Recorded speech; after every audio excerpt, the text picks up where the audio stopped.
निदेशक पुस्तकालय जम्मू कश्मीर सरकारी जिला पुस्तकालय डोडा के आदेशों का पालन करते हुए यहां लेखक पाठक सत्र का एक प्रभावशाली संवादी कार्यक्रम आयोजित किया गया।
और फनकार को भी बुलाते हैं। अब ये हमने ये नहीं तय करना है कि अहम कौन है। ये इस मजलिस का मकसद, इसका मुद्दा, इसका ऑब्जेक्टिव ये है कि आप इनसे गुफ्तगू करें, अपने हफीज़ साहब से बहसते शायर के और अपने राशिद साहब से बहसते फनकार के। देखो, मौसीकी और शायरी ये रूह की ग़ज़ा है। रूह की ग़ज़ा उतनी ही ज़रूरी है जितनी हमारे जिस्म के लिए ग़ज़ा ज़रूरी है। जिस्म की नशोनुमा और जिस्म की परवरिश के लिए ग़ज़ा ज़रूरी है, और रूह की नशोनुमा और रूह की परवरिश के लिए मौसीकी, शायरी और दीगर फ़नून लतीफ़ा जो होते हैं, फ़ाइन आर्ट्स उसको अंग्रेज़ी में कहते हैं, फ़ाइन आर्ट्स, उसमें पेंटिंग्स भी आती हैं, ठीक है, वो सब ज़रूरी है। तो मैं आज के इस इंटरेक्शन सेशन जो है, इसके लिए आप सबका, आप जितने भी यहाँ तुलबा और तालिबात हैं, उनका लाइब्रेरी की जानिब से खैर मकदम है उनका, और अपने मेहमान हजरात जो हैं इनका भी मैं इस्तकबाल करता हूँ लाइब्रेरी की तरफ से। चूँकि मैं लाइब्रेरी का जुज़ नहीं हूँ, मैं एक आम इंसान हूँ, लेकिन उन्होंने मुझे कहा कि आप आइए यहाँ, आज की इस महफ़िल को थोड़ा आप इसमें मॉडरेशन कीजिए। तो मैं आपसे गुजारिश करता हूँ, आप उर्दू में सुनना चाहें मुझसे तो मैं उर्दू में बात करूँगा, अंग्रेज़ी में सुनना चाहें तो मैं अंग्रेज़ी में बात करूँगा, वो बाद में मसला है। पहले मैं हफीज़ साहब से गुजारिश करता हूँ कि वो यहाँ आए और अपने बारे में, अपनी शायरी के बारे में हमें, जो जितने भी यहाँ तुलबा और तालिबात हैं, उनको ना आगाह करें और उनके सवालों का भी जवाब दें। मोहतरम हफीज़ साहब। सलातु वस्सलामु अला रसूलिल अमीन व अला आलिहि व अस्हाबिहि अजमाइन। बिस्मिल्लाहिर्रहमानिर्रहीम। इक़रा बिस्मि रब्बिकल्लज़ी खलक़। सदक़ल्लाहुल अज़ीम। सदर मोहतरम, मेहमानान ज़ी-वक़ार, दीगर मेहमानान किराम और मेरे अज़ीज़ तलबा व तालिबात, मुख्तसरन अपने बारे में क्या कहना है। मेरे उस्ताद फरीद अहमद फरीदी साहब जो हैं, उन्होंने हुक्म किया कि अपने बारे में भी बोलना है, उसके बाद सवालों का जवाब देना है। मैं सिर्फ़ एक दो बातें अर्ज़ करूँगा। ये आप सब जानते हैं कि कुरान मुक़द्दस की सबसे पहली जो आयत नाजिल हुई है, उसमें अल्लाह का इरशाद होता है, इक़रा, कि आप पढ़ो, पढ़िए अपने रब के नाम के साथ। ये पढ़ाई कितनी अहम है, आगाज़ यहीं से हुआ।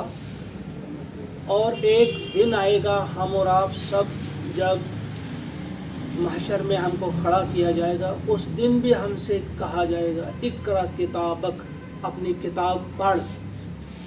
जो हम यहाँ से लिख कर गए होंगे वहाँ भी पढ़ने की ही बात होगी कि पढ़ो क्या करके आए।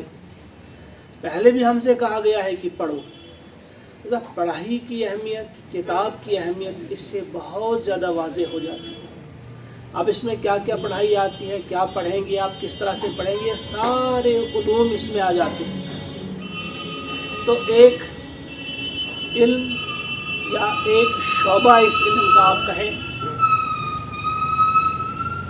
इसमें एक शायरी भी है। बहुत सारे हमारे जो तलबा होंगे वो जानते होंगे कि शायरी या अदब की जो ये किस्म है, इसमें और आम अदब में क्या फ़र्क है। अदब भी आपको मालूम होना चाहिए कि इंसान जब खूबी के साथ अपनी बात को अदा करता है उसी को अदब कहते हैं। यानी वही बात हम कहेंगे एक आमी ज़ुबान में वही होगी, लेकिन उसका वो हज़, वो लुत्फ़ नहीं होगा जो जब अदबी ज़ुबान में आप बात करें। और इसमें भी फिर जो शायरी है उसका कुछ लुत्फ़ ही और होता है। एक शेर आप कहेंगे, आप समझो कि आपने एक किताब पढ़ी, पूरी किताब का निचोड़ कभी एक शेर हुआ करता है किसी शायर का। इसमें मैं ये नहीं कहूँगा कि बस उर्दू या कश्मीरी या सिराजी या किसी ख़ास ज़ुबान की बात नहीं करूँगा, अंग्रेज़ी हो, कोई भी हो, शायर इस अंदाज से अपनी बात कहता है। मुझे इस वक्त एक याद आ रहा है, पोइट ऑफ नेचर उन्हें कहा जाता है, विलियम वर्ड्सवर्थ ने बड़ी खूबसूरत बात कही है, उसको आप याद रखें। यानी फितरत से हमें किस तरह समझाया है, हमें अपनी मौत याद दिलाई। All is long and time is fleeting, and our hearts, thou stout and brave, still like muffled drums are beating, funeral marches to the grave। क्या खूबसूरत बात कही। Art is long and time is fleeting।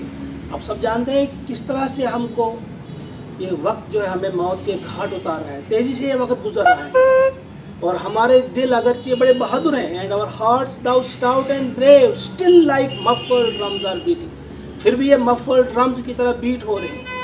Muffled drums आप जानते हैं, जब किसी फौजी जनरल का जनाजा जा रहा होता है, ड्रम के बाहर से उसको मफल किया जाता है, कुछ पर्दा रखा जाता है, कपड़ा रखा जाता है, उससे बजाते हैं।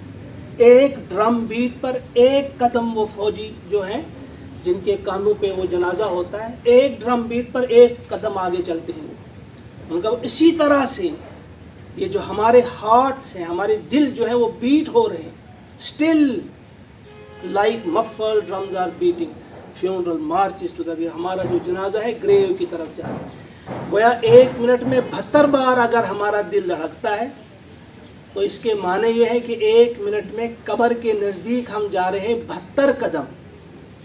क्या खूबसूरत अंदाज़ है। अब इसी बात को अगर आप लिखने बैठेंगे, एक किताब लिखी जाएगी, फिर भी इसका हक अदा नहीं होगा। तो ये शायरी होती है। अब क्या है कि इसी कदम पे हम भी कोशिश कर रहे हैं चलने की, हम कहाँ और वो शायर कहाँ, या हमसे बड़े बड़े डॉक्टर इकबाल ने क्या बात की है, गालिब ने किस किस अंदाज से बात की है।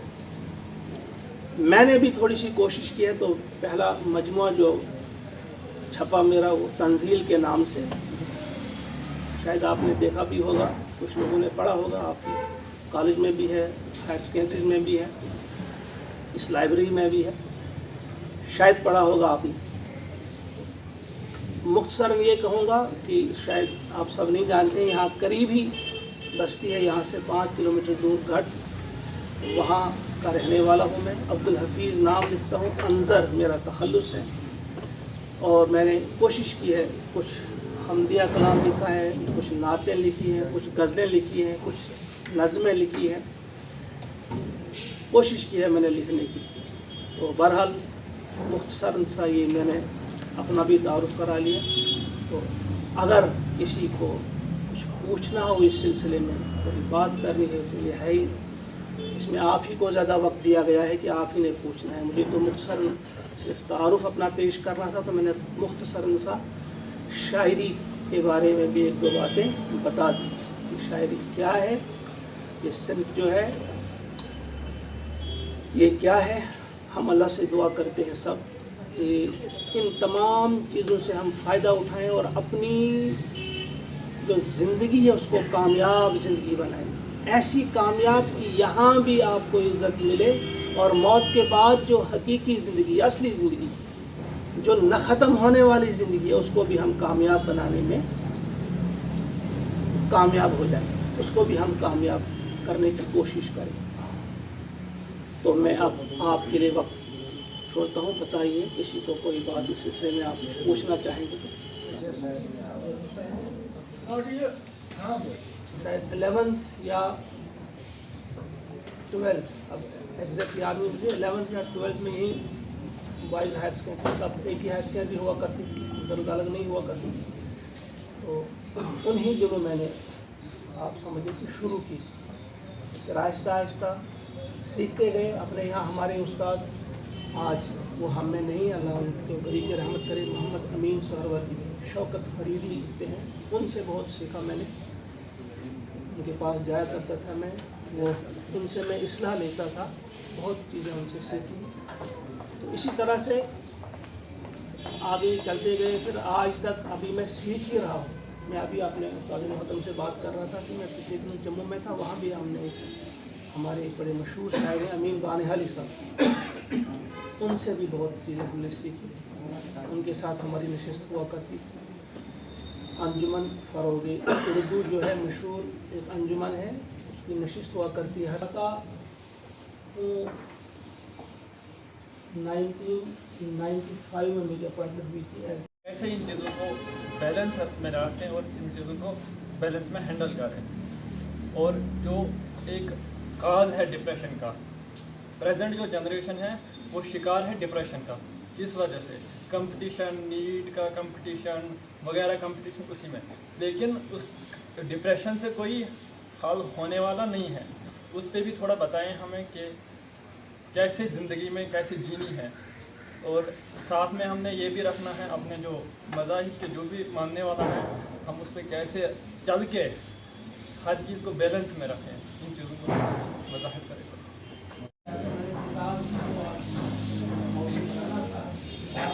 दूंगा मैं, एक शेर है जो आपके सिलेबस में 10th वाले यहाँ हैं, उन्होंने कहा तशरी, हाँ तशरी किसे कहते हैं? शरह करना, किसी को खोलना, असल में शरह खोलने को कहते हैं। जिस तरह आपने सुना हुआ शरह सद्र, सीने को खोलना, है शरह खोलने को कहते हैं। जब कोई शेर हमारे सामने आता है वो बंद होता है, इस तरह नहीं होता है कि फ़ौरन वो हमारी समझ में आ जाए कि इसके पीछे क्या है, बात शायर क्या कह रहा है। उसको जब आप खोलते हैं कि ये शायर ने कब बात कही है, उसका मतलब क्या है, इससे पहले कि हम किसी शायर की तशरीह करें, हमें शायर के बारे में मालूम होना चाहिए। उसने जो बात कही होगी, अगर उसके बारे में हमें मालूम ही ना हो कि ये किस किस्म का शायर है, जो इसने बात कही है तो किस बारे में कही, इसका रुझान क्या है, ये किस तरफ था, ये जो बात भी इसने कही होगी उसका अपना एक रुझान होता है, अपनी एक ज़िंदगी होती है, किस तरह से जीता है वो। तो मैं वो है ना, एक आपकी सिलेबस में जो है, न गोरे सिकंदर न है कब्र दारा, मिटे नामियों के निशान कैसे कैसे, मिटे नामियों के निशान कैसे कैसे, न गोरे सिकंदर। अब ये आपको मालूम होना चाहिए, ख्वाजा हैदर अली आतिश की गज़ल है। इस शेर में जो उन्होंने बात कही है, गोर आप समझते हो कब्र को कहते हैं, यानी इस वक्त सिकंदर की कब्र भी कहीं मौजूद नहीं है, किसी को मालूम नहीं। हालांकि आप सब जानते हैं बिल्कुल जवानी के आलम में थे, वो 30 साल के थे जब वो पूरी दुनिया को फतह करने चले थे। जब उनकी मौत आ जाती है, फिर उसने अपने हकीम से कहा था कि मैं पूरी अपनी सल्तनत आपको दे दूंगा अगर आप मुझे घर वापस, यानी इतना करम मुझ पे करेंगे कि मैं ज़िंदगी में, यानी जीते जी मैं अपने घर वापस जाऊं। लेकिन फरमाया उनकी उसकी कब्र भी उसका कहीं नहीं मौजूद, न है कब्र दारा और न दारा की कब्र मौजूद है। दारा आप समझते हैं कौन था? दया आपको औरंगज़ेब का भाई, उनका इस वक्त तक किसी को मालूम नहीं। पिछली बार यानी 1 साल पहले की ख़बर मैंने पढ़ी थी, जो मौजूदा हुकूमत है उन्होंने एक वक्त दिया था, जो आर्कियोलॉजी डिपार्टमेंट है उनको कहा था कि 2 महीने के अंदर अंदर आप हमें उनकी कब्र के बारे में बता दो, किस जगह है, हमें चाहिए वो कब्र, उसमें क्या होगा क्या नहीं होगा, हमें चाहिए किस जगह है वो कब्र। लेकिन उसका सुराग अभी तक नहीं मिला। तो शायर जो कहता है कि ना सिकंदर की कब्र के हमें बारे में पता है कहाँ है, ना दारा की कब्र वो कहाँ है, मिटे नामियों के निशान कैसे, इस दुनिया से कैसे नामी क्या हुआ, मशहूर के कितने लोग गुजरे हैं, उनके नाम तक मिट गए। जब आप इसी अंदाज में इसकी तशरीह करेंगे, यानी आप जिस अंदाज से अपने अल्फाज इस्तेमाल करें, ये कभी भी मत आप घबराएं कि जब आपने तशरीह करनी, आज ही आपका पेपर आप देने जा रहे हैं, कभी भी मत घबराएं कि मैं इसकी तशरीह करूँगा तो पता नहीं गलत हो जाएगा, मेरे अल्फाज कैसे होंगे। बग़ैर झिझक, और ये भी एक झिझक मैं आपसे कह रहा था कि आप सवाल कीजिए, ये जो झिझक होती है ये बहुत बड़ी प्रॉब्लम है। आप लिखा करें, कोई भी शेर आपके सामने आए उसकी तशरीह आप करें, तो कोशिश करें अगर वहाँ जो क्वेश्चन में लिखा होगा कि आप शायर का भी हवाला दें, तो शायर का हवाला भी कुछ देना होगा। अगर नहीं लिखा है तो मत दीजिए आप हवाला, कोई मसला नहीं, आपके मार्क्स पूरे मिलेंगे। कभी कभी ऐसा हो जाता है आपको पूछा नहीं जाता कि शायर का हवाला दें, आप शायर का हवाला देते हैं, वो गलत अगर होगा मार्क्स कट जाते हैं उसमें। ये मैंने एक शेर आपके सामने मिसाल के तौर पे रखा। तो बहरहाल क्योंकि इस वक्त हम ज़्यादा नहीं कर सकते हैं, बहुत सारे हैं अभी, उनको भी अपना वक्त के सामने शाहीन फरीदी साहब, ये कभी निकलते नहीं, अपने कारोबार में मगन रहते हैं। न मालूम इनको आज क्या सूझी के आए यहाँ तशरीफ लाए, इनका भी इस्तकबाल है। तो डोडा के जो एक नस्ल है पूरी, उस नस्ल को उन्होंने मुतासर किया है। एक ज़माने में आपके इस्लामी स्कूल में उस्ताद की हैसियत से काम किया, फिर हालात ऐसे हुए कि उनको वहाँ से इन्होंने अपना वो नौकरी का सिलसिला ख़त्म किया और कारोबार में लग गए। लेकिन इल्म व अदब से, ज़ुबान से, खा वो उर्दू है, फ़ारसी है, अरबी है, हत्ता कि अंग्रेज़ी की शुद्ध-बुद्ध भी रखते हैं। मैं तो यही कहूँगा शुद्ध-बुद्ध रखते हैं। तो हमारी खुशकिस्मती है, आपकी भी, कि शाहीन साहब यहाँ तशरीफ़ लाए। मैं ज़ाती तौर पर मशकूर हूँ, ममनून हूँ उनका। तो जो हमारे खालिद साहब यहाँ तशरीफ़ रखते हैं, आपको मालूम है एक ज़माने में यहाँ के MLA भी रहे हैं, मिनिस्टर भी रहे हैं और शाहीन साहब के शागिर्द भी रहे हैं। ये एजाज़ इनको हासिल है। अब मैं गुजारिश करता हूँ राशिद जहांगीर साहब से कि अपने फ़न के बारे में, देखिए फ़न एक सांझा, वो आर्ट्स वालों की बात है और साइंस पढ़ने वाले भी फ़न में शुद्ध बुद्ध रखते हैं, फ़न में दिलचस्पी रखते हैं। तो दोनों तरह के लोग हैं। आज ही मालूम हुआ कि यहाँ ज़्यादा साइंस पढ़ने वाले आते हैं, क्योंकि आर्ट्स वाले जो होते हैं ना वो माहिर होते हैं खुद, उनको ज़्यादा पढ़ने की ज़रूरत नहीं, लाइब्रेरी की ज़रूरत नहीं पड़ती। मैं ही ऐसा लाइलम था, आर्ट्स ही पढ़ता था, इकनॉमिक्स, उर्दू, पता नहीं यही ऐसी चीज़ें, लेकिन सारी उम्र में हम लाइब्रेरी में ही रहा। आपको मेरा होगा, क्योंकि अभी एक साहिब ने कहा कि सोशल मीडिया, तो मैं भी उसी का एक पार्ट हूँ। सिलसिला कुछ इस तरह हुआ कि 94 में मैंने 12th किया। 94 से लेके 2000 तक दरबदरी की, अच्छी खासी दरबदरी की। तो बीच में मौका मिला कि यहाँ पे स्कूल खुला, शायद आप वहाँ के स्टूडेंट्स होंगे, चिनाब वैली पब्लिक स्कूल। तो आई गेस 97 में मैंने ज्वाइन किया। 97 से लेकर 99 तक मैं वहाँ पे रहा। लेकिन ये जो अरसा गुजरा, ये जो टाइम पीरियड गुजरा बीच का, ये बहुत ही आप समझें कि कश्मकश वाला, अजाब वाला टाइम गुजरा। अजाब इसलिए था कि पढ़ाई छोड़ दी,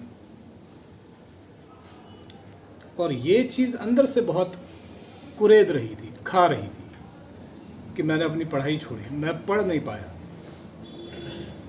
क्योंकि मुझसे बड़े मेरे 2 ब्रदर्स हैं, वो पढ़ रहे थे, तो कुछ फैमिली की ऐसी कंडीशंस थी फाइनेंशियल कि नहीं कंटिन्यू नहीं कर पाए। तो मैंने अपने फादर को ज्वाइन किया उनके बिज़नेस में। वो रेडियो मैकेनिक थे, अभी भी हैं, तो मैंने वो काम सीखना शुरू कर दिया। लेकिन अंदर से वो एक बहुत अजीब सा माहौल बन रहा था कि पढ़ाई मुकम्मल नहीं हुई, कुछ हासिल नहीं किया पढ़ाई के रंग में, पढ़ाई के तौर पे। तो जब मेरे बड़े ब्रदर खालिद जहांगीर, उन्होंने 99 में KS क्वालिफाई किया, तो जिस दिन ये रात का टाइम था, मेरे ख्याल में 2 बज रहे थे, तो रात को हमें पता चला कि उन्होंने क्वालिफाई किया हुआ है। तो उसी टाइम मैंने कहा कि भाई मैं अब ये स्कूल भी छोड़ रहा हूँ, पहले तो मुझे थोड़ा सा जहनी रेस्ट चाहिए, मैं रिफ़्रेश करना चाह रहा हूँ अपने माइंड को कि मैं आगे मैंने कुछ करना है। तो 2-3 महीने आप मुझे दे दीजिए, लेकिन आगे मैंने पढ़ाई फिर से अपनी कंटिन्यू करनी है। तो कुछ अरसा गुज़रा, तो मैं अपने बड़े ब्रदर से कह रहा हूँ कि मैंने अब पढ़ना है, तो मैं जम्मू जाऊँगा, मैं ग्रेजुएशन परस्यू करूँगा, लेकिन मैं म्यूज़िक सब्जेक्ट ऑप्शनल होते थे, आज भी हैं कॉलेजेस में, तो वो रखना चाह रहा हूँ। तो उन्होंने बोला ठीक है आप जाइए। क्योंकि 96 से पहले से, स्कूल डे से आपको पता चलता कि आप में कोई आर्ट है कि नहीं है, आप में कोई शायरी की तरफ रुझान है, आपके गाने की तरफ रुझान है, पेंटिंग की तरफ है, वो तो पहले आपको, वो बाय डिफ़ॉल्ट आप में अल्लाह ने डाला होता है। तो उन्होंने कहा कि आप जाइए। तो उस पे जो सबसे बड़ा जो कंट्रीब्यूशन मेरी लाइफ में रहा, वो जो मॉडरेशन कर रहे हैं फरीद साहब, मेरे फूफा भी हैं, अंकल हैं मेरे, तो इनसे मैंने बाज़ार में बात की कि मैंने बोला अंकल मैं ऐसे करना चाह रहा हूँ, लेकिन मैं म्यूज़िक सब्जेक्ट रखना चाह रहा हूँ ऑप्शनल। तो उन्होंने बोला भाई अगर तुम म्यूज़िक करना चाह रहे हो तो हमारे तो इंस्टीट्यूट्स हैं। तो मुझे तब तक कोई पता नहीं था, इस चीज़ का इल्म नहीं था कि इंस्टीट्यूट्स कहाँ हैं क्या है। इन्होंने कहा कि कल्चरल एकेडमी के इंस्टीट्यूट्स हैं जम्मू में भी और श्रीनगर में भी, तो आप कहाँ जाना चाहेंगे। मैंने बोला जहाँ पे इमीडिएटली एडमिशन हो जाए मैं वहाँ जाना चाहता हूँ। तो इन्होंने मालूम किया तो पता चला कि कश्मीर में, जम्मू से पहले, क्योंकि विंटर जोन और समर जोन का मसला था, उन्होंने कहा कश्मीर में पहले हो जाएगा। तो 2000 में मैं चला गया जी श्रीनगर। तो मैंने म्यूज़िक में एडमिशन ली, सिंगिंग में। हमारे इसमें बहुत सारे फील्ड्स होते हैं, जैसे आप तबला बजाना चाहते हैं, वायलिन बजाना चाहते हैं, आप गाना चाहते हैं, तो मैंने गाने में ले लिया। बहुत बड़ा हाथ फरीद साहब का रहा। अगर शायद उस टाइम ये थोड़ा सा गाइड नहीं करते, ये इनके मुंह से ये बात नहीं निकलती कि आप वहाँ जाएं, तो मैं शायद नहीं कर पाता, नॉर्मली कुछ और कर रहा होता आज भी। ये सारी बात कहने का जो मकसद मेरा ये है, कुछ लोग आपकी लाइफ में होते हैं जो बहुत ही इम्पोर्टेंट होते हैं, और जो आपको, जो शायद हम महसूस नहीं कर पाते हैं क्योंकि हम छोटे होते हैं, हमारे जहन में उतना शऊर नहीं होता है। सबसे पहला हाथ आपके माँ बाप का होता है। मेरे जो वालिद हैं, मेरे जो फादर हैं, खुद तो उन्होंने पढ़ा नहीं, 8 तक पढ़ा शायद, तो उसके बाद छोड़ दिया। लेकिन उनके अंदर एक तड़प थी कि मेरे जो बच्चे हैं ये पढ़ें, किसी ना किसी तरह से ये पढ़ाई हासिल करें, एजुकेशन हासिल करें। तो वो उन्होंने कभी ये नहीं कहा, हालांकि गाने बजाने का हमारी फैमिली में वैसा कुछ रिवाज था नहीं, और मेरे फादर भी थोड़ा सा इससे दूर ही रहते थे सब। बाकी फैमिली मेम्बर्स भी। लेकिन उनके अंदर ये था कि भाई तालीम हासिल करनी है, एजुकेशन आपने हासिल करनी है, वो चाहे किसी भी किस्म की हो, वो आपने करनी है। तो जिस वक्त मैंने कहा कि मैंने म्यूज़िक में करना है, उन्होंने बोला जी बिल्कुल आप जाइए। और उन्होंने ये नहीं बोला कि भाई आगे जाके तुमने तो गाना आगे जाके पता नहीं क्या क्या करते रहोगे। उन्होंने बोला अगर आप ये एजुकेशन हासिल करना चाह रहे हैं आप करें। तो एक तो आपके पेरेंट्स, दूसरा आपके टीचर। मैं बहुत ज़रूरी समझता हूँ कि मैं उनका नाम लूँ यहाँ पे, मास्टर दौलत राम जी, जिन्होंने हमें नर्सरी से ट्यूशन करी घर में। शायद आप नहीं जानते होंगे, इन सब के भी टीचर्स रह चुके होंगे, शायद आपके कलीग रहे हैं शाहीन साहब के, लेकिन बाकी सब के टीचर्स रह चुके हैं। उन्होंने हाँ एक बहुत ही, मैं आपको बता दूं, बहुत ही ज़बरदस्त एक्सपीरियंस शेयर किया उन्होंने हमारे साथ। जिस दिन मेरे ब्रदर ने केएस क्वालिफाई किया तो सुबह आए वो हमारे घर। उन्होंने कहा कि मैं आपके घर पढ़ाने इसलिए आया क्योंकि आपके वालिद मेरे घर आए थे ये कहने के लिए कि मेरा बेटा जो है खालिद जहांगीर, इसको आप पढ़ाएं। मेरे ख्याल में ब्रदर मेरे तब LKG में पढ़ रहे होंगे, ग्रीन मॉडल में। ग्रीन मॉडल भी अभी नया नया खुला हुआ था। तो उन्होंने कहा कि ये इसको आप ट्यूशन करें। तो उन्होंने कहा कि मैं किसी के घर जाता नहीं था ट्यूशन करने के लिए, क्योंकि ये मेरे घर आ गए खुद चल के, तो आने की इज्जत रखूँगा कि 3 दिन मैं इनके घर जाऊँ इनके बेटे को पढ़ाने के लिए। तो वो आए हमारे घर, 1 दिन 2 दिन और तीसरे दिन कहते हैं मैं अब ये सोच के निकला आपके घर से कि अब मैंने दोबारा इस घर में नहीं आना है पढ़ाने के लिए, क्योंकि वो नहीं पढ़ाते थे, घर जाके नहीं पढ़ाते थे। कहते जब मैं बाहर निकला आपके घर से, सामने से कोई शख्स मिला। उन्होंने कहा कि भाई आपने हम 3 दिन से आपका वेट कर रहे थे, आप 3 दिन हमें आपने दरबदर कर दिया, आप हम मिले नहीं हमसे, तो आपको आना चाहिए था, आपने बताया भी नहीं आप कहाँ हैं। तो साथ में एक लफ्ज़ ऐसा भी इस्तेमाल किया कि ये जो घर है, इस घर के किस बंदे ने आज तक पढ़ा, अब ये फलां का बेटा पढ़ेगा, तुम अपना टाइम वेस्ट कर रहे हो। तो हमारा भी आपने टाइम वेस्ट कर दिया। कहते हैं कि मैंने तो जवाब नहीं देना था, मैंने लाइटर वे में ले लिया, तो मैं ऐसे ही निकलने वाला था, लेकिन मुझे पीछे से कुछ आवाज़ आई। तो पीछे से जब मैंने ऐसे मुड़ के देखा तो मेरी मदर थी पीछे, उन्होंने भी वो बात सुन ली, मेरी मदर ने। तो उन्होंने कहा कि भाई ये जो इन्होंने सुना, अगर इन्होंने नहीं सुना होता तो कोई बात नहीं थी, लेकिन जब इन्होंने सुना तो मुझे लगा कि अब ये ज़मीन फट जाए तो मैं इसमें घुस जाऊँ। उनको ह्यूमिलिएशन हुई ये बात सुन के। तो कहते मैंने उनसे कुछ नहीं कहा, लेकिन अंदर से मैंने ये सोच लिया कि मैंने इस घर में पढ़ाने जाना है, कुछ भी हो जाए। और देखें हिस्ट्री किस तरह से रिपीट करती है अपने आप। जिस दिन मेरे ब्रदर ने केएस क्वालिफाई किया, ये सुबह की बात सुना रहे हैं मास्टर जी, शाम को फिर वापस आया हमारे घर में। कहते जी हमें खालिद जी, राशिद जी ऐसे मुखातिब करते थे। कहते राशिद जी आपको मैंने सुबह बात सुनाई थी, तो एक और बात सुनाना चाह रहा हूँ। जिस वक्त मैं आपके घर से निकला उसी जगह पे मैं था और सामने से वही शख्स आ रहा था जिसने ये कहा था कि इनके किसने आज तक पढ़ा जो ये खालिद पढ़ेगा। कहता मैं भी थोड़ा सा अकड़ के सामने हो गया। तो मैंने बोला कि क्या पढ़ा किसी ने कि नहीं पढ़ा। तो दूसरा जो आपका कंट्रीब्यूशन रहता है वो आपके टीचर्स का रहता है। इस वक्त शायद आप इस चीज़ को समझ ना पाएँ, हम भी आपकी जब उम्र में तो नहीं समझ पा रहे थे, लेकिन आज उस चीज़ को बड़ा महसूस करते हैं कि टीचर क्या होता है।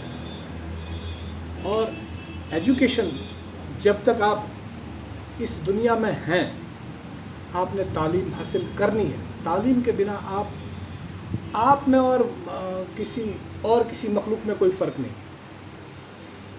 अपने टारगेट्स को आपने फ़िक्स करना है। मैंने भी जब मैं निकला यहाँ से, मुझे ये नहीं पता था कि आगे मैंने क्या करना है। और ये मैं शायद इस पूरे चिनाब वैली से ही शायद मैं पहला शख्स था जिसने म्यूज़िक सब्जेक्ट रखे।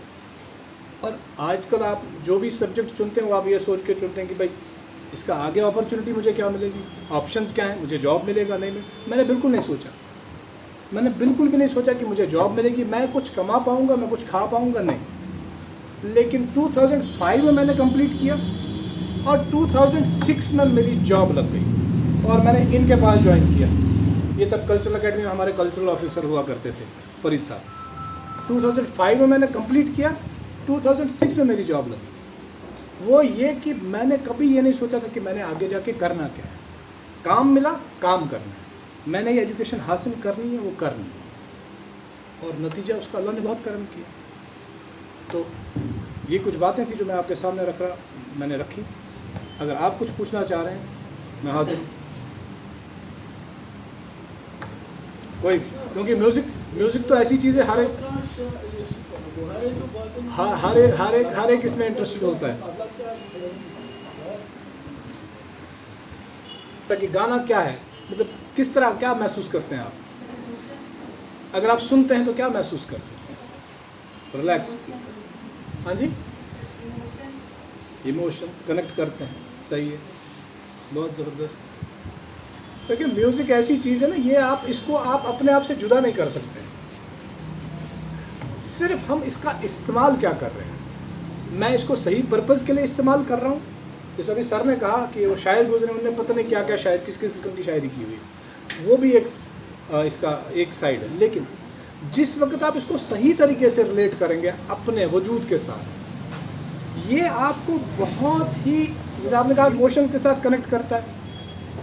ये आपको डिप्रेशन से निकालता है म्यूज़िक। आपने अक्सर महसूस किया होगा कि जब भी आप थोड़ा सा कुछ स्कूल का ज़्यादा बर्डन होगा आपके पास, तो आप म्यूज़िक थोड़ा सा सुन लेते हैं, हेडफोन लगा के आप सुन लेते हैं। चूँकि ये आपकी ज़रूरत है, म्यूज़िक आपकी ज़रूरत है, इसको आप अपने आप से जुदा कभी भी नहीं कर सकते, चाहे कोई कुछ भी बोले। सिर्फ इसमें डिफरेंस इतना कि आप सही म्यूज़िक सुन रहे हैं या नहीं सुन रहे हैं। मैं सही म्यूज़िक गा रहा हूँ, आप तक पहुँचा रहा हूँ कि नहीं, वो डिपेंड करता है मुझ पे, मेरी ज़ात पे। लेकिन ये आप कहेंगे कि म्यूज़िक सही नहीं है, म्यूज़िक बिल्कुल सही है, शायरी बिल्कुल सही है। इस्तेमाल मैं क्या कर रहा हूँ, जितना अच्छा इस्तेमाल करूँगा उतने आपके रूह के साथ कनेक्ट होगा। जितना अच्छा म्यूज़िक आप सुनेंगे उतने आप अपने रूह के साथ कनेक्ट कर पाएंगे। अगर नहीं सुनेंगे, नहीं कनेक्ट कर पाएंगे। जी, और किसी का कोई सवाल? बहुत बहुत शुक्रिया, थैंक यू। देखिए, मैं आपसे अर्ज़ करूं कि पहले हमारे शायर थे हफीज़ साहब, अंदर साहब, तो जब ये बोल रहे थे मैंने सोचा था कि आपसे कुछ पूछेंगे कि शायरी का की बुनियाद क्या होती है। वो आपने पूछा नहीं। बहर क्या होती है, अरकान क्या होते हैं, वो फलन फलन फलन फलन फा, जिस दरिया में मौज नहीं है वो कैसा दरिया है। देखो ये शायरी है, एक बहता हुआ दरिया है। राशिद साहब से पूछना था आपने, वो आपने पूछा नहीं कि म्यूज़िक की बुनियाद क्या है, कौन से वो सुर क्या है, राग क्या है, वो भी आपने नहीं पूछा। तो इन सब से ऊपर जो है किताबों की बात चली, सोशल मीडिया की बात चली। किताबों के बारे में मैं सिर्फ इतना कहूँगा कि दुनिया में कितनी भी तरक्की हो साइंस की, जो आज हो रही है, हुई, हमारे सामने हर हाथ में मोबाइल है, तो किताबों की अहमियत ख़त्म नहीं हुई। अगर किताबों की अहमियत ख़त्म हुई होती तो दुनिया में हर साल करोड़ों के हिसाब से किताबें नहीं छपती। करोड़ों की, ये लाखों हज़ारों में नहीं, करोड़ों के हिसाब से किताबें, नई किताबें मार्केट में आती हैं। ये किताबों की अहमियत है। और दूसरी बात ये है कि आप मोबाइल को कहीं भी ले जा सकते हो, मस्जिद में भी ले सकते हो, बैतुल खुला में, टॉयलेट में भी ले सकते हो। किताब कोई नहीं ले जाता है टॉयलेट। किसी को देखा टॉयलेट में किताब लेते हुए, क्योंकि किताब का अपना एक तक़द्दुस होता है, एक सैंक्टिटी जिसको आप कहते हैं। सैंक्टिटी साइंस में नहीं है। साइंस सिर्फ हक़ की तलाश करती है, सच्चाई की जुस्तजू में होती है। अदब जो है वो उस पड़ाव से आगे, सच्चाई से आगे, जो अल्टीमेट ट्रुथ होता है अल्लाह, खुदा को पहचानने की सलाहियत पैदा करने के लिए हमें अदब पढ़ना पड़ता है, शायरी पढ़नी पड़ती है, दूसरे अदब के जितने भी इसनाफ हैं उनको पढ़ना पड़ता है। बाहर का मैं ज़्यादा गुफ्तगू नहीं करूँ, ये आप इस वक्त मौका नहीं है। मैं शाहीन साहब से गुजारिश करता हूँ कि वो यहाँ पोडियम पर तशरीफ़ लाए। मिनज़्ज़ुल्मात इलन नूर, तारीख़ियों से रोशनी की तरफ सफ़र।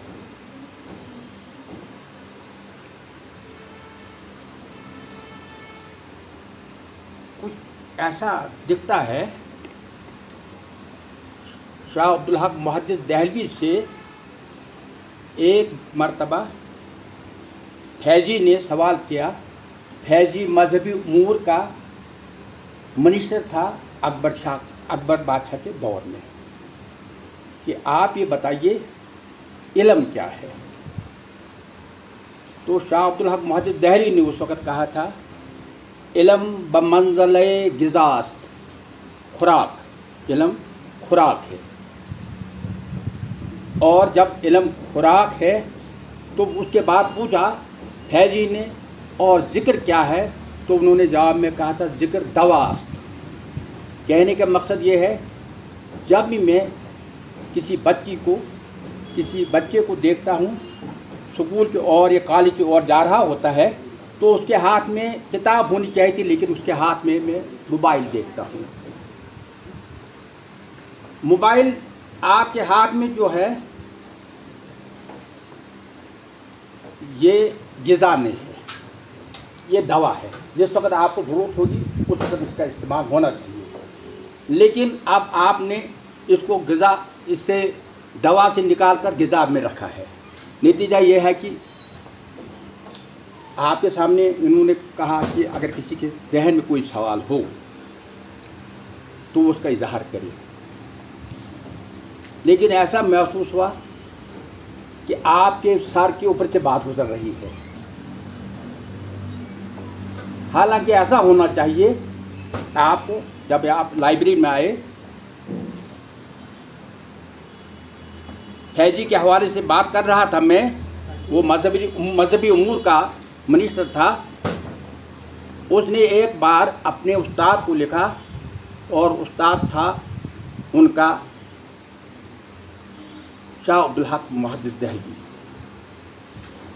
लिखा, अगर बालों परे मी दोस्तम, अगर मेरे पार होते, बर बालाए बाम आनिशस्तम, तो जिस तरह कोई दाना डालता है नहीं, मक्की का हो गंदम का हो, डालता है छत पर, तो जितने भी परिंदे होते ना वो दाने की तरफ लपकते हैं। ये कहता कि मैं भी परिंदा होता और आपके बड़े बालाए बाम आता, तो उसके बाद क्या होता? उसके बाद में चुनता आपकी हिकमत के गोहर। कहने का मकसद ये है कि कुछ ऐसा दिखता है कि अभी तक आप किताब से नहीं जुड़े हैं। उसके लिए हिंदुस्तान का मशहूर साइंसदान सर C.V. रमन, उससे एक मरतबा एक लड़के ने सवाल किया कि सर, जो हमारी लेबॉर्ट्री है उसमें 1 किलोवाट का बल्ब है, लेकिन अगर कोशिश आप करते तो 10 किलोवाट का बल्ब हमें मैसर होता। तो उन्होंने जवाब में कहा था, don't worry, put a 10 kilowatt brain to the problem. अगर आपके पास 10 किलोवाट का बल्ब नहीं है, लेकिन अपने ब्रेन को, अपने दिमाग को 10 किलोवाट की जगह रखो, उसका इस्तेमाल करो।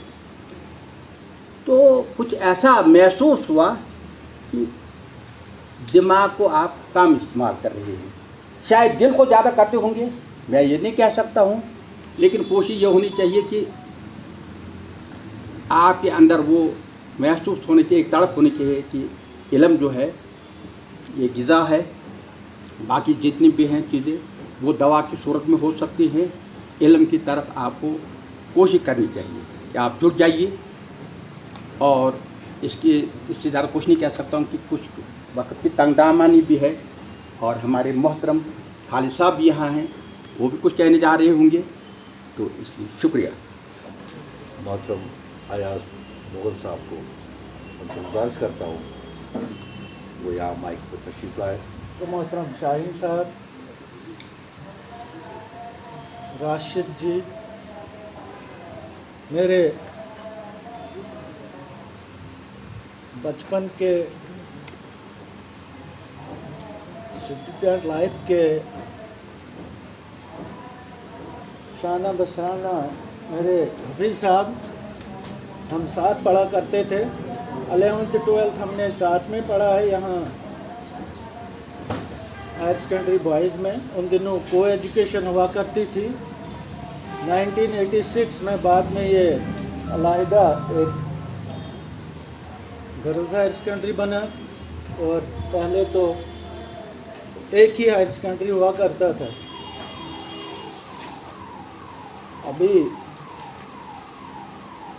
राशिद साहब ने कहा कि मास्टर दौलतराम जी ने उनकी रहनुमाई की है बचपन से, तो मुझे भी मौका मिला था। सबसे पहली ट्यूशन जब मैंने की थी तो वो खालिद जहांगीर, बशीर अहमद लोन, नज़ीर अहमद लोन, ये आपके गर्ल्स हायर सेकेंडरी की प्रिंसिपल जो हैं आपकी नाजिया मैम, डॉक्टर शगुफ्ता और भी डॉक्टर नाजिया वगैरह कुछ लोग, इनको मैंने सबसे पहले जो ट्यूशन की थी इनको पढ़ाया था। मुझे भी मौका मिला उनको पढ़ाने का।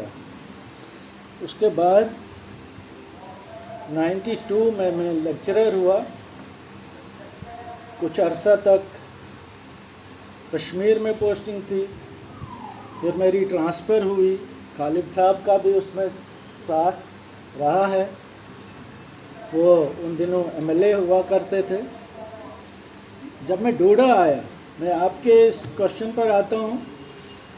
जब यहाँ मैंने पढ़ाना शुरू किया, मैं ये कहूँगा कि सबसे डिफ़िकल्ट अगर है तो कश्मीर में पढ़ाना डिफ़िकल्ट है। इस डेट में बहुत काबिल लोग हैं, बहुत काबिल बच्चे हैं वहाँ के।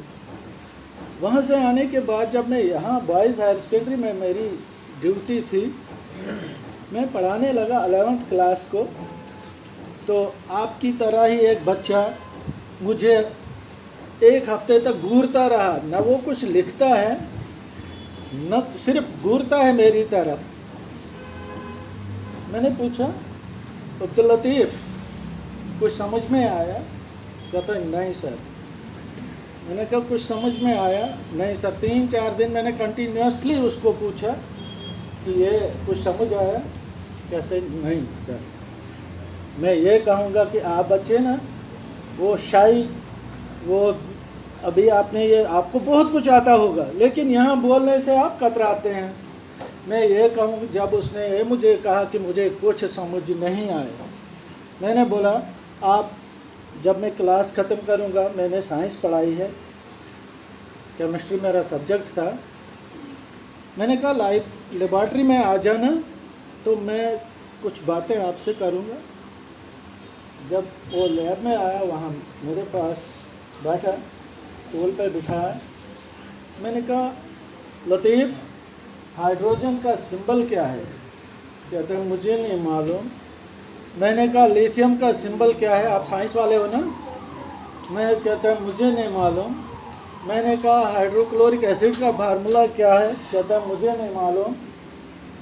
जब मैंने देखा कि उसको अल्फ़ाबेट्स नहीं आते थे केमिस्ट्री के, तो फिर मैंने क्लास में पढ़ाना शुरू कर दिया। क्या? अल्फ़ाबेट से ही। इलेक्ट्रॉनिक कॉन्फ़िगरेशन फर्स्ट में कराता था बच्चों को। पहले उनके 30-40 नाम, आजकल तो 13 names 9th 10th में याद करने होते हैं आपको, तो और उसके साथ ये इलेक्ट्रॉनिक कॉन्फ़िगरेशन वगैरह। तो मैंने पढ़ाना अगर सीखा तो उस बच्चे की वजह से। यहाँ पर अब मैं बताऊँ अब क्या वजह क्या थी उस बच्चे की। फर्स्ट से लेकर तो 10th तक उसको पास करते गए। CCE हमारा ये सिस्टम था, कंटिन्यूअस कम्प्रहेंसिव एजुकेशन सिस्टम।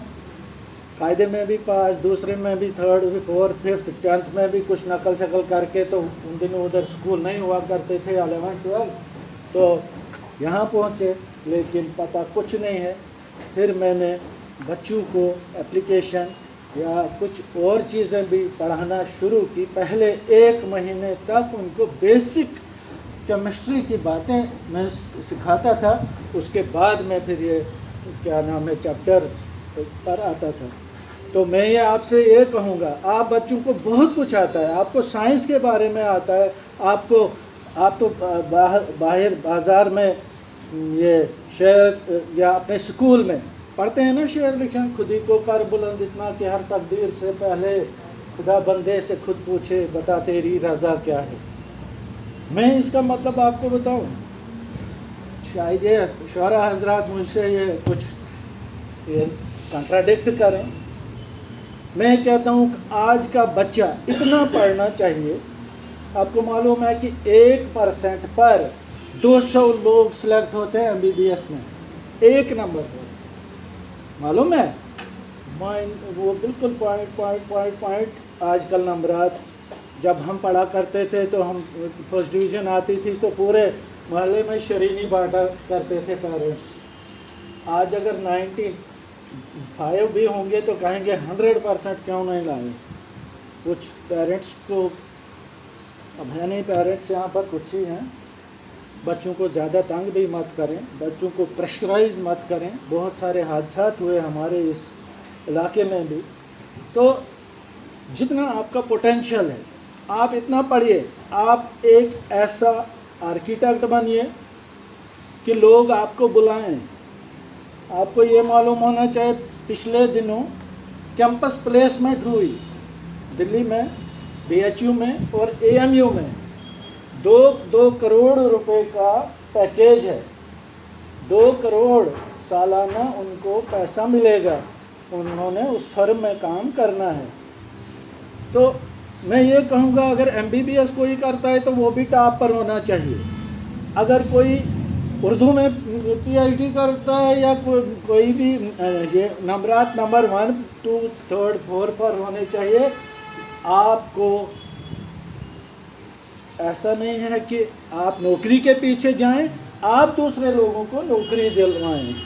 समझ आ रही बात? सर्विस प्रोवाइडर बने आप, सर्विस लेने वाले नहीं बने।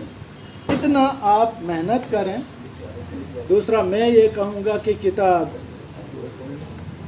अब मुझे नहीं कहना चाहिए था, मेरा जो बेडरूम है वहाँ पे जो जगह है थोड़ी बहुत पड़ी हुई है, तकरीबन 20-30 बुक्स तो वहाँ पर पड़ी हुई है। कुछ इंग्लिश में है, कुछ उर्दू में है, चाहे वो रिलेटेड हैं। पिछले दिनों से तो मैं वो अर्बन गवर्नेंस की बात पढ़ रहा हूँ, वो हैदराबाद में कैसे हुआ था, जबकि ये मेरा सब्जेक्ट ही नहीं है, जबकि मेरा उर्दू सब्जेक्ट ही नहीं है। लेकिन तब भी मैंने कोशिश करी कि बुक्स आप कम से कम शाम के वक़्त अपार्ट फ्राम योर ये जो करिकुलर बुक्स हैं उसके अलावा हमारी लाइब्रेरी में करोड़ों बुक्स, मैं कहूँगा इस वक्त तो करोड़ों आपको बुक्स मिल रही है। बहुत सारी बुक्स हैं यहाँ पर। पिछले दिनों हमने कॉम्पिटिटिव एग्ज़ाम्स के लिए यहाँ 460 बुक्स लाई हुई हैं, वो आपके लिए है। आप सिर्फ अपने उस वो सब्जेक्ट या अपने वो 11th 12th उसके साथ साथ आप दूसरी बुक्स भी पढ़ा करें, ताकि आप लोगों को जनरल नॉलेज मिले। कल को कहीं IAS KS या जितने भी कॉम्पिटिटिव एग्ज़ाम्स होते हैं उनमें क्या होता है, सभी बुक्स का मजमुआ होता है। और कोई क्वेश्चन? प्रोडक्ट्स या जिनमें मीथेन, फिर आ गया मीथेन, सभी लोग जानते हैं। आपके घर में आपके वालिदैन भी जानते हैं, आप भी जानते हो, लेकिन आपको शायद ये मालूम नहीं है कि ये सिर्फ MLA नहीं रहे हैं, मिनिस्टर नहीं रहे हैं, हमारे इस्लामिया स्कूल के ये सरपरस्त भी हैं, बुनियादी तौर पर ये इंजीनियर हैं। इन्होंने जो रीजनल इंजीनियरिंग कॉलेज होता था श्रीनगर में, अब उसका नाम कुछ और है, कॉलेज ऑफ टेक्नोलॉजी क्या कहते हैं उसको, तो वहाँ से इन्होंने BE किया हुआ है, बैचलर ऑफ इंजीनियरिंग। तो मैं बसत खुलूस और एहतराम उनसे गुजारिश करता हूँ कि आज के इस प्रोग्राम के बारे में और आपसे थोड़ा खुल के बात करेंगे। आपसे बड़ी बड़ी इनकी बच्चियाँ हैं, तो बेटे भी हैं। मुरसलीन वाजिबुल एहतराम उस्ताद मुकर्रम शाहीन साहब, मेरे अजीज़ और आज के आपके मेज़बान फयाज़ अहमद मुग़ल साहब जो चीफ प्लानिंग ऑफिसर हैं, मोहतरम हफीज़ साहब जो शायर की हैसियत से ये न सिर्फ शायर बल्कि एक दीनी मुबल्लिग भी हैं, राशिद जहांगीर साहब और जो इस मजलिस को सजाने वाले फरीद अहमद फरीदी साहब और आपके यहाँ बैठने का, ये इंतज़ामात करने का, इस लाइब्रेरी को सजाने का जो इस अज़ीज़ ने काम किया है, बिलाल अहमद ज़रगर जो सुकन इंचार्ज हैं, फयाज़ साहब हैं और अज़ीज़ बच्चों, आपको मेरा सलाम।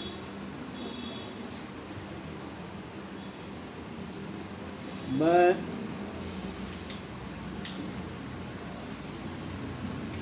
जब पहली बार मेंबर बना था लाइब्रेरी का, उस ज़माने में लाइब्रेरी कहीं और जगह पे वाक़ा थी। आज का मुझे प्रोसीजर मालूम नहीं, उस वक्त प्रोसीजर था कि आपको एक फॉर्म भरना है, उसके बाद किसी गज़टेड ऑफिसर से साइन करवाना है। हम छोटे छोटे बच्चे 5वीं, 4थी और 5वीं क्लास के बच्चे वो 5-6 मिलकर, हमने सुना था यहाँ कहानियों की बड़ी अच्छी किताबें होती हैं, उनमें बड़ी अच्छी अच्छी कहानियाँ होती हैं। तो हम लाइब्रेरी में आए, हमको किताबें दो। दूसरा बच्चा आता है तो हमको समझाया गया कि ऐसी किताबें नहीं मिलती हैं। उन्होंने फार्म दिए, बल्कि फार्म भी खुद ही भर के दिए।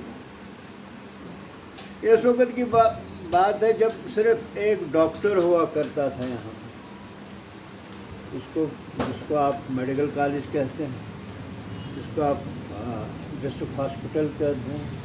एक PHC होता था और उसमें एक डॉक्टर होता था। इस वक्त डॉक्टर हफीजुल्लाह मुंशी साहब थे यहाँ पे। आप यकीन करो कि हम बच्चे जब उसके पास गए, हमको ये नहीं पता था गज़टेड ऑफिसर कौन होता है। हमको ये सिर्फ बताया कि उस डॉक्टर साहब से साइन करवाओ, क्योंकि उस वक्त और कोई गज़टेड ऑफिसर हमारे यहाँ मौजूद नहीं था। तो हम उनके पास गए। शायद मुझे जानता होगा, बाकी किसी बच्चे को वो नहीं जानता था किसके हैं, लेकिन वो इतना खुश हो गए, इतना खुश हो गए। अच्छा, लाइब्रेरी का मेंबर बनना है आपने? उसने सबके फार्म पकड़े एक साथ और सब पर साइन कर बगैर किसी से। उस वक्त डबल कीमत वापस देनी पड़ती। अगर किताब कोई गुम हो गया, अगर 10 रुपये की थी तो 20 रुपये देने पड़ते, लेकिन डॉक्टर साहब ने इसकी कोई परवाह नहीं की। इतने खुश तो सबको वो साइन करके जाओ, लाइब्रेरी का मेंबर बनना है। जितने वो डॉक्टर साहब खुश हो गए थे उस टाइम पे, आज मैं भी उतना ही खुश आपको देख कर हो गया। वो जो एक पुराना रिश्ता होता है लाइब्रेरी के साथ, हमारा भी बहुत पुराना रिश्ता रहा है। उस ज़माने में कुछ राइटर ऐसे थे, कोई नावलिस्ट ऐसे थे, कोई हिस्टोरिकल नावल लिखते थे, कोई आम नावलिस्ट होते थे। कई ऐसे राइटर थे कि जिनका जितना मवाद था, उन्होंने जितनी किताबें लिखी थी वो हम लोगों ने सब पढ़ी हुई थी आपके डोडा की लाइब्रेरी। मैं चाहता हूँ आपका रिश्ता भी वैसा ही रहे लाइब्रेरी के साथ। लाइब्रेरी सिर्फ डिस्ट्रिक्ट लाइब्रेरी नहीं होती, लाइब्रेरी आपके घर में भी होती। आपके पेरेंट्स ने भी कुछ किताबें जमा रखी होंगी, वो तबाह हो रही होंगी क्योंकि उसको पढ़ने वाला कोई नहीं। आप वैसे बच्चे बन जाए कि उसमें इजाफा हो, उसमें कमी ना हो। वो और ज़्यादा बढ़ जाए। मैं कुछ बातें क्यों, मेरे वालिद साहब भी बहुत मुताला करते थे। 57 से लेकर जो उनके किताबें मौजूद थी, उनके गुजरने के वक़्त भी वो किताबें वैसी ही थी जैसे अभी दुकान से खरीदी हुई। वो एक एहतराम होता था किताब का, वो एक मोहब्बत होती थी एक किताब से। किताब को समझना है, किताब को अपने अंदर डालना है। उसमें एक बहुत बड़ी बात होगी, एक बहुत बड़ी बात होगी, उसमें हम सब कसूरवार हैं कि हमने तालीम को एक प्रोफेशन के साथ जोड़ दिया है, हुनर के साथ जोड़ दिया है। तालीम इसके लिए नहीं होती है, तालीम कमाने के लिए नहीं है। उससे कमाई हो जाए वो अलग बात है। तालीम की वजह से मेरे जहन में वुसअत आनी चाहिए, एक ब्रॉड माइंडेडनेस होना चाहिए।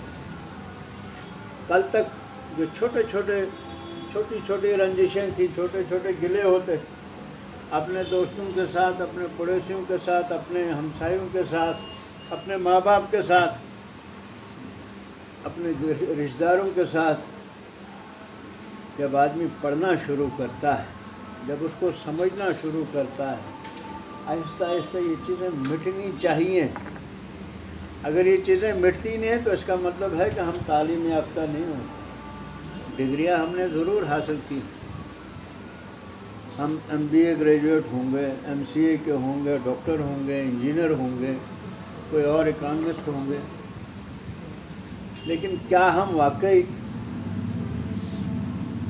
आलिम हो गए? हम जान सकते हैं, हम बात को समझ सकते हैं, या हम उसको सिर्फ फिज़िक्स के पैराए में ढूंढें, या केमिस्ट्री के फार्मूलों की तरह देखें, या मैथमेटिक्स से 2 और 2 4 के हिसाब से देखें। किताब आपको ज़िंदगी को बरतना सिखाती है, ज़िंदगी को समझना सिखाती है।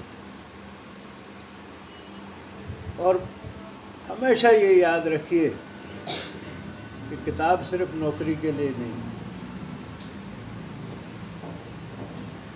डिग्री एक पैमाना है, आपकी लाइफ में एक माइलस्टोन होते हैं, लेकिन एक माइलस्टोन से दूसरे माइलस्टोन तक आपकी पर्सनालिटी डेवलपमेंट में कोई इम्प्रूवमेंट हुई है? आपके ख़यालात बदल गए, या ख़यालात ऊंचे हो गए हैं, आपकी सोच बदल गई है, तब जाके हम ये समझ सकते हैं कि आप एक माइलस्टोन से दूसरे माइलस्टोन तक पहुंच गए। मैं आज भी कहता हूँ हम कसूरवार हैं। हम अपने बच्चों को कहते हैं यार ये साइंस पकड़ो, मेडिकल लो, आप डॉक्टर बनोगे, कुछ 2-4 पैसे कमा पाओगे। आजकल इकनॉमिक्स का जोर है, आप MA इकनॉमिक्स करो, चार्टर्ड अकाउंटेंसी करो, इसमें बड़ा फ़ायदा है, जॉब सिक्योर है। यही चीज़ें हम आपको बताते हैं। एजुकेशन आपको मॉरल सोसाइटी में जीने का हुनर सिखाती है। वो तो मशीन हो गया ना, वो मशीन को जिसको आजकल प्रोग्राम डिवाइस कहते हैं, जैसे आपका कंप्यूटर जितना प्रोग्रामिंग करते जाओगे उस हिसाब से आपको वो इंफॉर्मेशन देता जाएगा, आपकी मदद करता जाएगा। इंसान तो प्रोग्राम डिवाइस नहीं ना हो सकता है, इसके अपने इमोशंस हैं, अपने जज्बात होते हैं। और पता नहीं कहाँ से लफ्ज़ आपके इस जहन में दर आता है, बच्चा डिप्रेशन का शिकार हो। बच्चा और डिप्रेशन का शिकार ये क्यों होगा? बच्चा मासूम होता है, डिप्रेशन और उसका कोई काम ही नहीं है। इसका मतलब है ज़रूरत से ज़्यादा उस पर प्रेशर डाल रहे हैं। आज बच्चों में हाइपरटेंशन है, आज बच्चों में शुगर है, नहीं होना चाहिए। बच्चों के खेलने के दिन हंसने मुस्कुराने के दिन है, पढ़ते रहेंगे साथ साथ। पढ़ना ज़रूरी है। जिस कौम का, जिस नेशन का इल्म और किताब के साथ, इल्म और कलम के साथ रिश्ता नहीं होगा, वो कौम कभी तरक्की नहीं कर सकती। ऊपर वाले को इल्म के ज़रिए से पहचाना जा सकता है। कोई भी इल्म हो, वो सब उसी का है। अभी हफीज़ साहब ने आपसे कहा था कि पहली वही जो पहली रेवोल्यूशन जो हुई थी ऊपर से डिवाइन रेवोल्यूशन इकरा की हुई। और रसूल पाक सल्लल्लाहु अलैहि वसल्लम खाली इकरा नहीं बोले, पढ़ो, वो नहीं पढ़े थे। जब उनसे कहा गया इकरा भी इसमें रब्बिकल लज़ी खलक़, पढ़ो उस रब के नाम से जिसने तुमको पैदा किया है। हर इल्म अल्लाह के नाम से नेक नियति के साथ पढ़ो तो हमेशा फ़ायदेमंद रहे। आज आपके एग्ज़ाम है, आपका काम है कोशिश करना, पढ़ना। जितनी मेहनत आप कर सकते हो मेहनत करना। उसमें लाइब्रेरी का भी इस्तेफ़ादा उठा सकते हैं, इसका भी फ़ायदा उठा सकते हैं। आपका काम नतीजा इख्तियार, नतीजा देना नहीं है, नतीजा अल्लाह के इख्तियार। आपने कोशिश की और ये मान के चलो कि हमने कोशिश करनी है। हमको किसी दूसरे पे इल्ज़ाम नहीं करना, इसने मेरा वक्त ज़ाया किया, उसने मुझे नंबर कम दिए, उसने ये किया, ये इसको जहन में मत लो। आप मेहनत करो नेक नियति के साथ, ट्रू सेंस के साथ मेहनत करो। जो आपका हक होगा, आपसे कोई आपका हक नहीं छीन पाएगा। आपने डॉक्टर APJ अब्दुल कलाम का नाम सुना होगा, रिसेंटली हमारे प्रेसिडेंट रहे।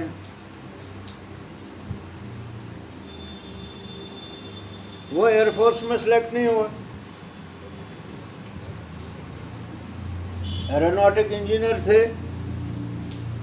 और बेहतरीन कॉलेज में, जो उस वक्त का बेहतरीन कॉलेज था तमिलनाडु में, उसमें पढ़े हुए थे। और जो सिलेक्ट हो गए वहाँ, वो मेरिट में उनसे कम थे।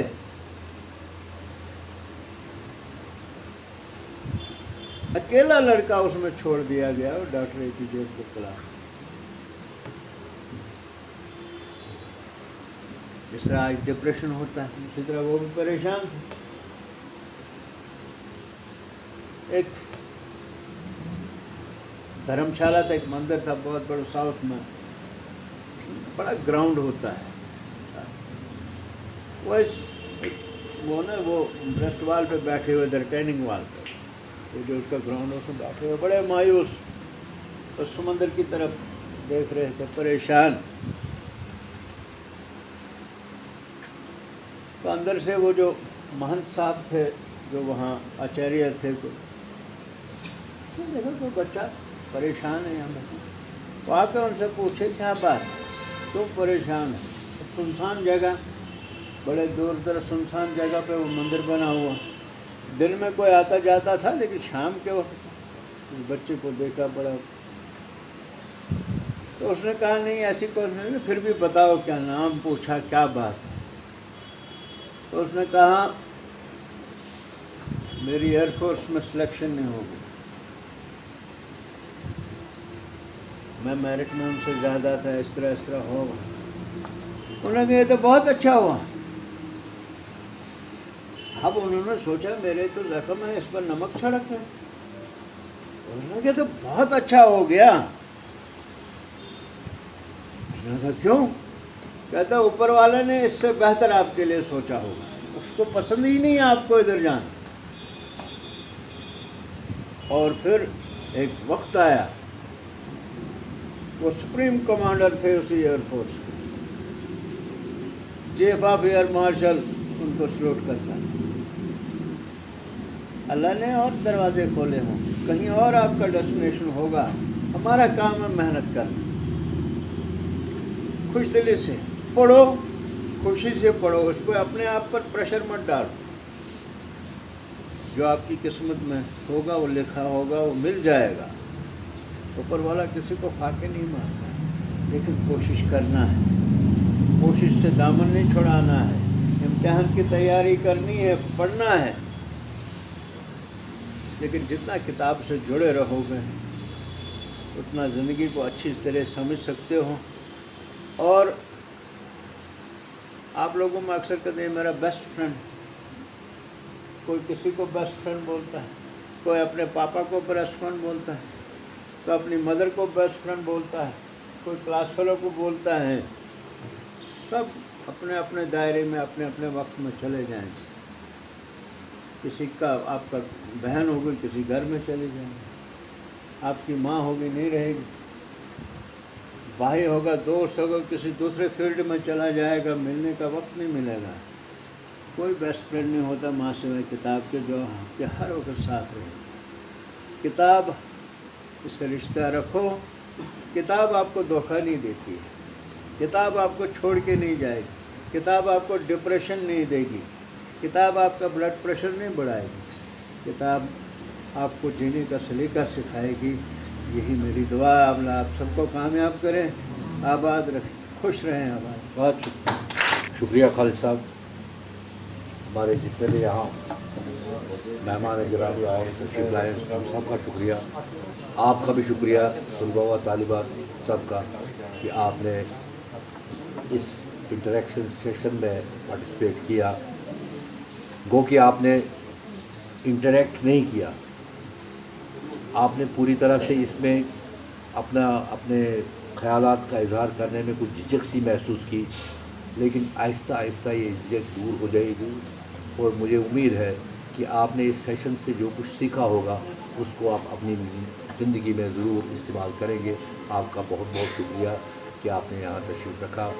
मैं आपको लाइब्रेरी की जो हाकिम है यहाँ बैठे हुए, मुग़ल साहब, बिलाल साहब, उनकी तरफ से आपका मशकूर व ममनून हूँ। आप अब तशरीफ़ ले जा सकते हैं।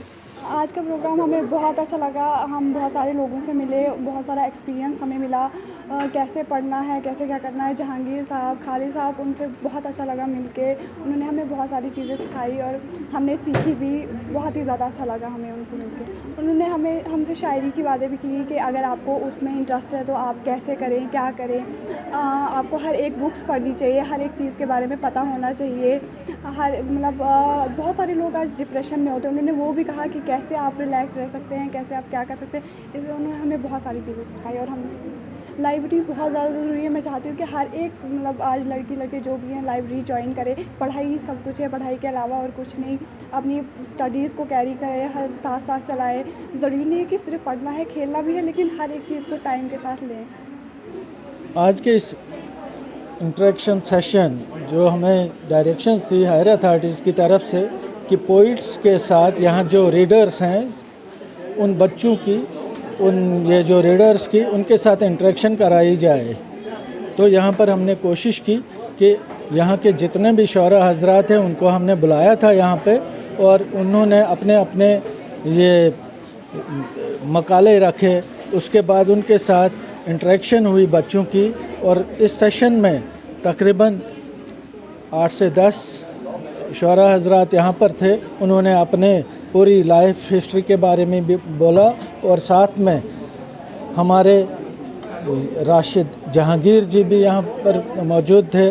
उन्होंने भी अपने बारे में, सभी लोगों ने अपने बारे में भी बताया और बच्चों से भी इंटरेक्शन की। और ताकि ये स्टूडेंट्स जो हैं उनको इसके बुक्स के अलावा उस के साथ साथ दूसरे चीज़ों का भी मालूम हो सके, दूसरे बुक्स के बारे में भी मालूम हो सके। इसलिए हमने ये सेशन यहाँ पे रखा था और बच्चों ने इसमें हिस्सा लिया, शौरा हजरात ने इसमें हिस्सा लिया। तो ये एक अच्छा सेशन था जिसकी वजह से हमारे बच्चों को कुछ न कुछ फ़ायदा होगा। इसका मकसद था कि बच्चों को राग़िब किया जाए लाइब्रेरी की तरफ। लाइब्रेरी की बुक्स वगैरह यहाँ पर हमारे पास लाखों बुक्स पड़ी हुई हैं, तो ये उनका मुताला करें और पढ़ाई के साथ साथ जो इनके प्रोफेशनल डिग्री वगैरह जो करते हैं, इसके अलावा लाइब्रेरी की बुक्स को भी वो स्टडी करें। और हमारे पास यहाँ पर वो कॉम्पिटिटिव एग्ज़ाम्स के लिए भी हमारे पास बहुत सारी बुक्स हैं। रिसेंटली हमारे डिस्ट्रिक्ट डेवलपमेंट कमिश्नर जनाब विशेष पाल महाजन जी ने हमें यहाँ पर ये डिस्ट्रिक्ट कैपेक्स में पैसा दिया था, तो उससे भी हमने काफ़ी फ़ायदा लिया है। ये बच्चों के लिए बुक्स ख़रीदी हुई हैं, तो ये बच्चे उनका बुक्स का फ़ायदा उठाएं।